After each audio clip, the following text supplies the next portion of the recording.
So welcome everyone. It's Catherine here with some reflections from Thailand. And the first topic that I'd like to address really is callings, because I felt very called to come here, to be here. And, you know, those of you that have worked with me will know that I really encourage everyone to really pay attention to whatever it is you're feeling called to at any one time. And, you know, it's not as if we have one big calling and that's it. And in fact, I think a lot of people kind of maybe get themselves kind of tied up in knots trying to work out, you know, what is my one kind of like big purpose, my soul's purpose. And in actual fact, you know, as long as you're following whatever you feel called to at any one time, then you're definitely going to be on track with your soul's purpose. And you know, as long as you're following your bliss and your joy, you know, when I was kind of researching this trip and booking it, I just felt so excited. And that was the kind of, yeah, the telltale sign, if you like. You know, I just, yeah, it was kind of really speaking to me very powerfully and very deeply. Now, obviously, you know, anybody would love, you know, a month in Thailand. But when I landed, when I actually set foot on the small island of Kauai, and, you know, the island of Kauai has no roads, no traffic, and no mains electricity. And so it was a kind of key piece for me, really, in terms of setting up the retreat, the creative retreat that I kind of really wanted this trip to be. And that, you know, when I first set foot on Kauai, virtually the first thing that came to me was, I've been looking for this place all my life. And just this sense of, yeah, just that in itself felt really powerful. And then I kind of felt kind of like, yeah, this is why I felt called to Thailand.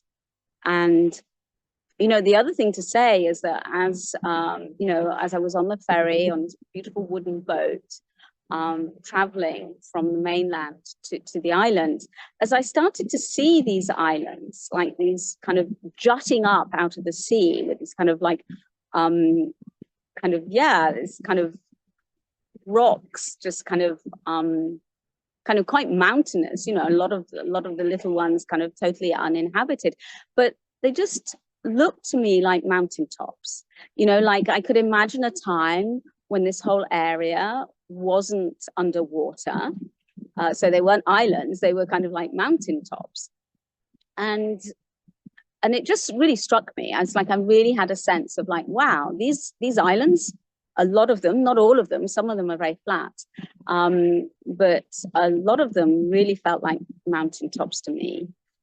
And so and then you know, when I was kind of working in my Akashic records, opening the records, the, you know, the masters who kind of hold my records were kind of confirming really that I had indeed been in the area and maybe even on Kauai at a time when it actually was land and not an island.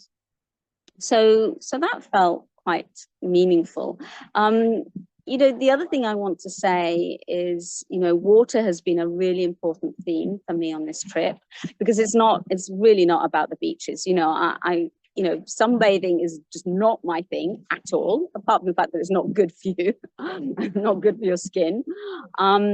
But it's really, for me, it's all about the water, about spending as much time as possible in the water. And of course, the water is a beautiful temperature. It's really conducive it's really to that. But yeah, so you definitely want to be following whatever you feel called to, you know, following your heart, following your bliss, your joy at any one time. You know, as much as possible. Obviously, so sometimes we kind of need to do a little bit of kind of creative thinking to kind of and kind of calling in and co-creating with the universe for these things to happen. And the other theme I wanted to touch on is about retreats. And in particular, you know, I'm coming to the end of my trip. And so I've got the transition to make from what has been a very powerful retreat. I've spent a lot of time in the Akashic Records, which is a kind of very high vibration, a high frequency. And now I've got to kind of like go back into the real world, if you like. And so what I want to say to you is, if you're setting a retreat up for yourself, and I highly recommend that you do from time to time, or kind of hopefully fairly regularly, even just for a weekend at a time or a week at a time, is to kind of, you need to think about the transition at the end of the retreat as much as how you set up the retreat in the first place.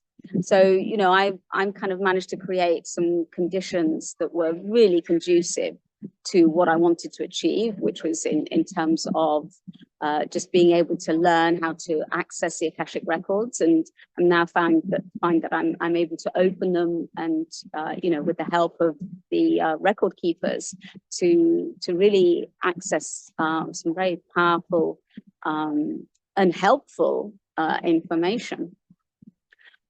So you want to set up, on the one hand, you want to think about how you're setting the retreat up, but also, and especially because I think it gets forgotten, is how you manage the transition. So giving yourself plenty of time to kind of really be able to land, to be able to adjust, and just yeah, it's certainly about keeping your schedule as clear as possible for as long as you can when you first land back in the real world. So those are just a kind of couple of things that I wanted to share, really, about callings and about retreats and the transition back into the real world, which, yeah, I have to say, I do have a little bit of kind of some feelings of trepidation about how it's going to go, despite the fact that I'm kind of, yeah, I have kept my calendar clear over the first few days, at least kept it completely clear. Good. So more soon. Bye for now.